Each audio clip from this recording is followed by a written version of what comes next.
Despite having a lot to do this month to get ready for the start of the school year, I managed to read 7 books. I did this by reading shorter books. I read The Queen, The Guard, The Prince, and The Favorite, which are novellas from Kira Cass's selection series. Along with that, I actually found that there were 2 other novellas in Happily Ever After, so I read that as well. These are a few scenes from the selection series, rewritten from another character's perspective. They're really interesting studies into these characters, and they made me want to read the entire series again from these different point of views. So if you've read the selection series and you like any of the secondary characters, I would highly recommend you give some of these novellas a read. I also read The Siren by Kira Cass, which is a story about a girl who gets chosen to be a siren. There are a lot of interesting rules about this magic system, but overall, it's a love story. It has the forbidden love trope from Romeo and Juliet, but remodeled in a modern society with a mythical creature involved.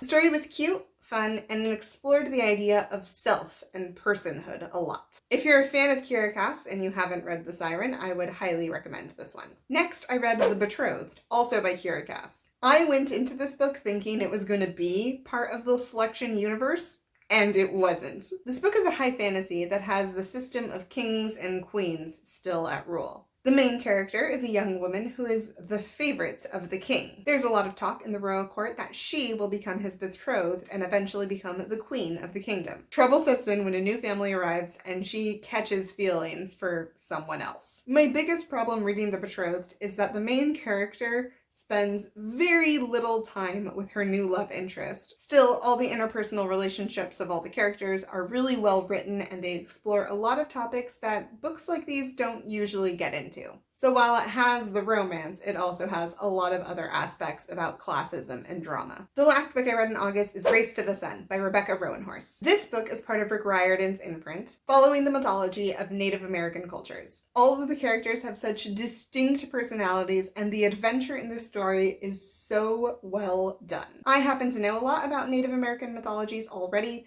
but it was really interesting to see these stories retold in a way that's very palatable for children. I am definitely looking forward to any other books that Rebecca Roanhorse puts out. And now you're caught up. If you've watched all my reading logs, I gave brief reviews of all 36 books I have read so far this year. I'm still aiming to read 50, so if you're interested in books I read in future months, let me know in a comment down below. I'll see you tomorrow for my last video.